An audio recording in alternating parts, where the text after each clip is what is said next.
എൻ്റെ ഔദ്യോഗിക ജീവിതത്തിലും വ്യക്തി ജീവിതത്തിലും ഒന്നും പ്രകടമായ ഒരു രാഷ്ട്രീയ ചായ്വ് കൊണ്ട് നടക്കുന്ന ഒരാളല്ല ഞാൻ.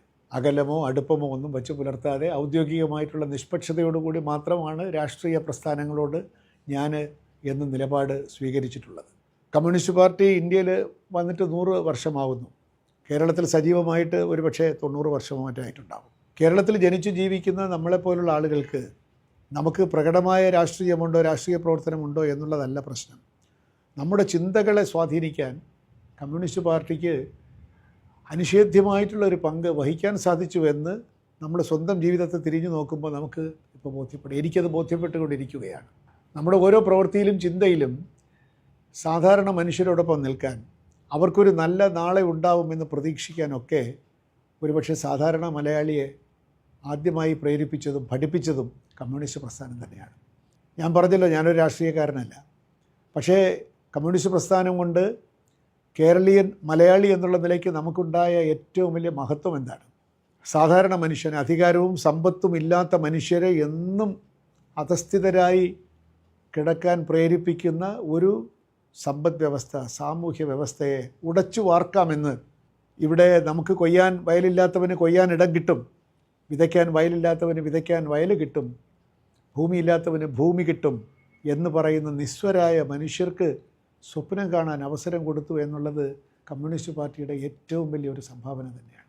ഒരുപക്ഷെ എന്നെപ്പോലുള്ളൊരു വ്യക്തി കമ്മ്യൂണിസ്റ്റ് പ്രസ്ഥാനത്തിനെ പറ്റി ശ്രദ്ധിക്കുന്നതും അതിൽ കുറച്ചൊക്കെ അതിൻ്റെ മൂല്യം മനസ്സിലാക്കുന്നതുമൊക്കെ സാഹിത്യത്തിലൂടെയാണ്.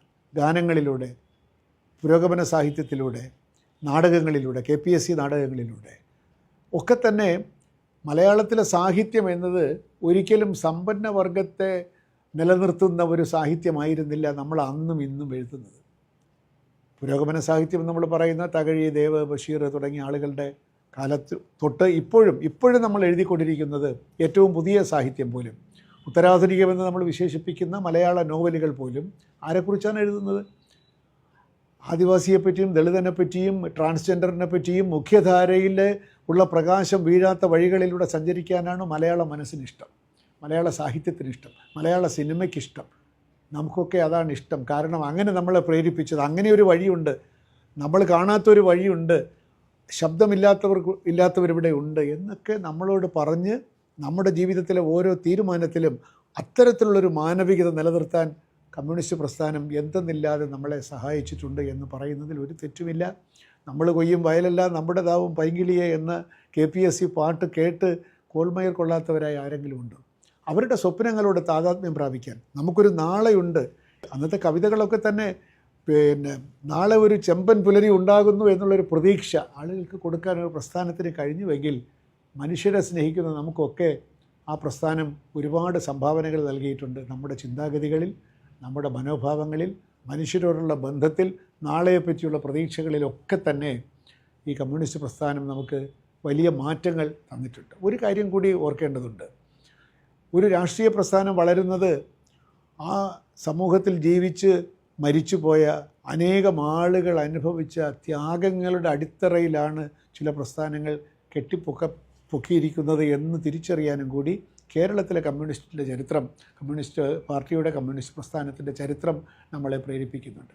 അത് കമ്മ്യൂണിസ്റ്റ് പാർട്ടിയിൽ മാത്രമല്ല കേട്ടോ. ഇപ്പോൾ നമ്മുടെ സ്വാതന്ത്ര്യ സമരത്തിലാണെങ്കിലും എത്രയോ പേര് രക്തസാക്ഷികളായിട്ടുള്ള ആ ത്യാഗത്തിൻ്റെ അടിത്തറയിലാണ് നമ്മുടെ സ്വാതന്ത്ര്യം കെട്ടിപ്പൊക്കിയിരിക്കുന്നത് എന്ന് പറയുന്നത് പോലെ തന്നെ ഈ കമ്മ്യൂണിസ്റ്റിൻ്റെ പ്രസ്ഥാനത്തിൻ്റെ വളർച്ചയിലും എത്ര പേരുടെ ത്യാഗോജ്വലമായിട്ടുള്ള ജീവിതം, ആ സഹനം, അതിനെപ്പറ്റിയൊക്കെ കുറേയേറെ ബോധ്യം വന്നത് തോപ്പിൽ ഭാസിയുടെ ഒടുവിലെ ഓർമ്മകൾ വായിക്കുമ്പോഴാണ്.